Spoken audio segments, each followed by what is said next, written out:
Okay, it's tube time. We're going outside. So as you can see, so all the gravel here, this is new. It was dirt all here. And we took out some of the plants and the dirt. So we brought in the barrels just to clean it all up and put in a Limelight hydrangea so it still looks really big and full, like there's still something going on over there. And we left the fern, nice big fern, so I'm going to walk you over there and show you the fern.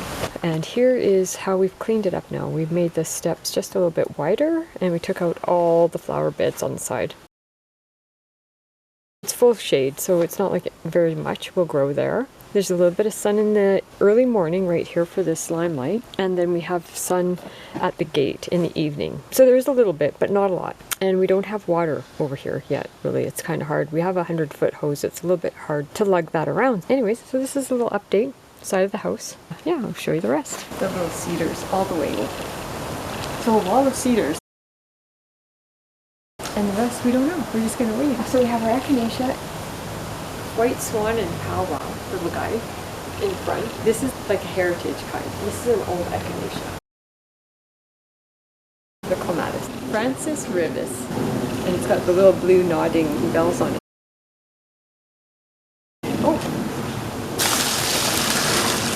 Fast too.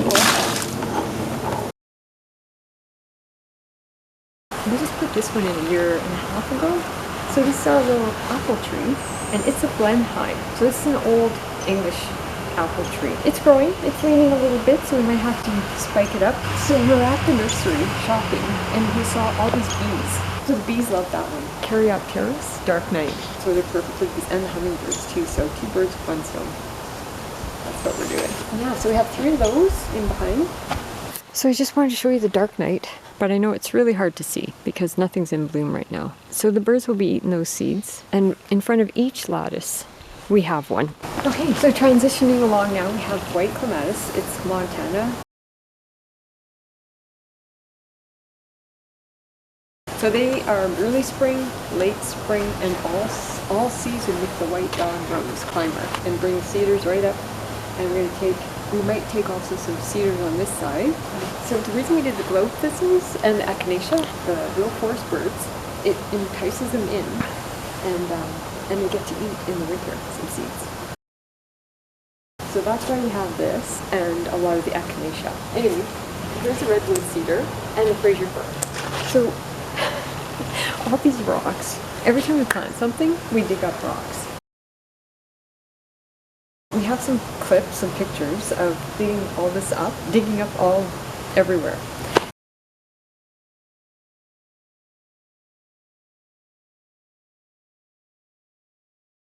But anyway, so we got so many rocks, we thought, you know what, it might be kind of nice to do something with those rocks. So the little ones, we just got rid of them because we just had way too many. But the bigger ones that we dug up, we kept. We brought in gravel and we stacked the stone and we made ourselves a little sitting area up there.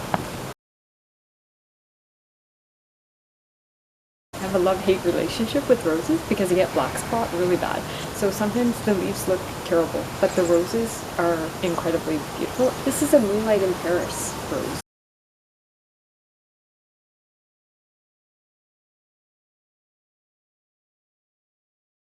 They smell really good, so we have to keep those. They're worth the struggle. Anything else that's difficult is out of here. But the roses will keep. And lavender. We have Edelweiss lavender, which is a very light blue or white. People call it white, but I think it's actually a very light blue. So, and we have the Grosso. And they both get quite big, so that's why we like them. We just like the big lavender. We have some different kinds also, but those are the main ones that we have planted for the bees and for ourselves, because we like to cut them and take them in the house. We have an Annabelle hydrangea back there. And another Fraser Fir. Because we love the activity of the birds, we have to plant trees right away. So we're trying to get all the trees in. So we got the dogwood, we have our apple tree. So this whole patio area and all the wood chips was all grass.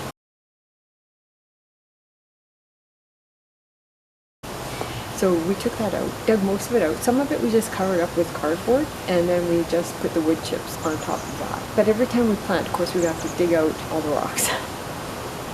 So this is a work in progress. We have all these wood chips everywhere so that the ground is very compact.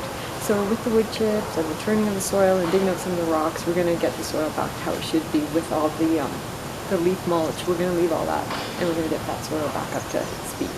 We also have all the flat rocks that we dug out. We've made a little woodland path over here to go into our little woodland area. So this is just a little walkway. More Edelweiss, lavender. Transplanted that Davidii, which I will walk over to, and I replanted it and I kept my fingers crossed. It looks like it's going to survive. It's quite big. I'm a little hesitant to transplant. I'm not used to transplanting big stuff, but so that was the patio there. So here's the dogwood.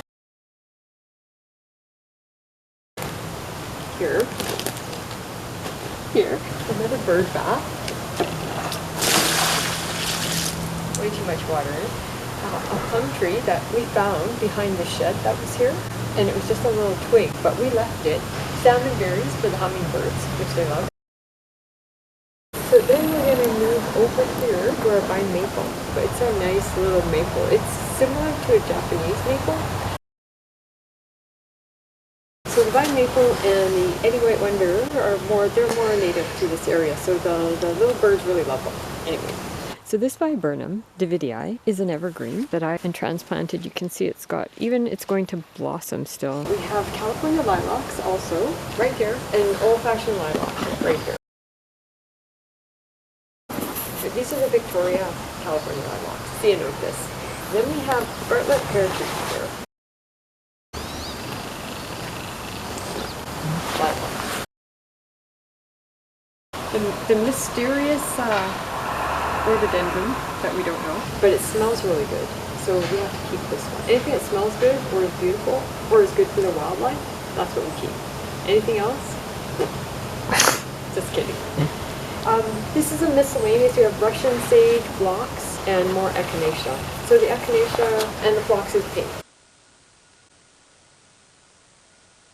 And I just wanted to show you the winter mint. This is the stuff they make Christmas candies out of. These berries are edible and they taste like winter mint. Exactly. Oh, I just got buzzed by a hummingbird. He's just in their tree. I don't know, is he still there? Can you zoom it in?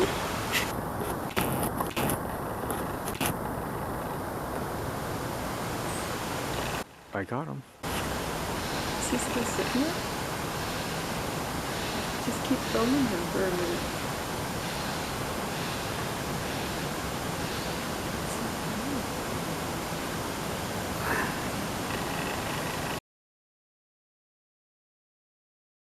I cut this way back. We've cleared out all this area here, and what we're doing, this is where we get our full sunshine. So we wanted to do our vegetable gardens here. We're trying out some strawberries. Hello, Northern Flicker. And we're trying out some garlic. We had more rocks come up.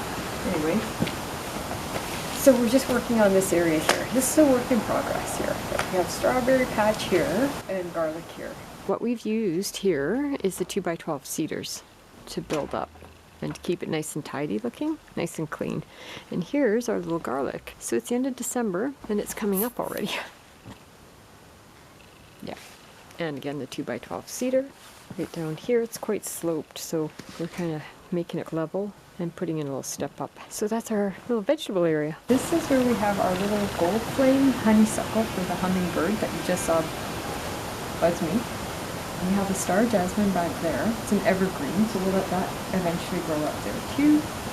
And then, so this is our Don Juan rose here on the edge of the deck in a wine barrel. And we're gonna grow that up and over the arbor, which we've painted white. And the Don Juan is a deep, deep red, which is really nice, and it smells really good too. So that should be fun. These beds, we're just winging it with these. We've got all the lavender in here, which we are kind of moving it around, digging it up and working the dirt, because we just plunked these in before we had a chance to dig out the rocks. So now we need to dig out the rocks and make this better for the lavender. So we'll be moving some of this around. Got another vine maple here for the little birds. These are all the white swan echinacea here. And we have a beautiful peony that smells really good. I can't remember the name of it right now, but I'll look it up. It's white also with a little tiny bit of red.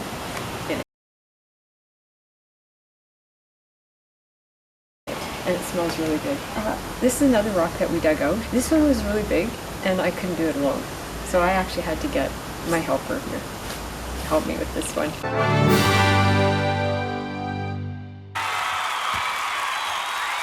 All the credit to my helper. This is the biggest rock that we had to dig out, actually. We didn't move very far. It's just too big. So it's just going to be a permanent little area here. A little watering station. So little birds and bees and wasps, they all drink out of that. Paper wasps. Fuchsias, that's for the hummingbirds. So they love it. They go crazy. 8 or 9 hawkhead. And the 2 big ones in the back are the Cape fuchsias. So the hummingbird's really happy with that. So that's about it, I think, for our garden. This is where we're at. This is all the work that we've done.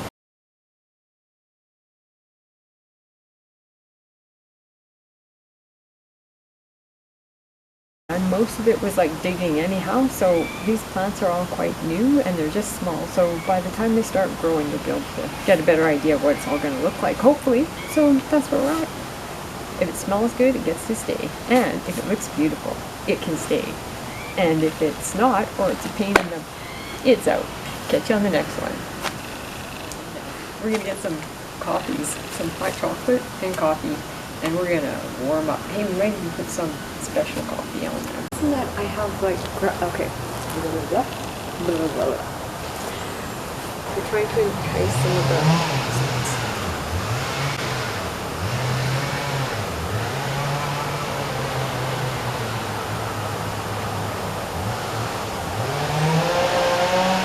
Maybe you want to shut it off for a second? Oh. What do you think? Okay?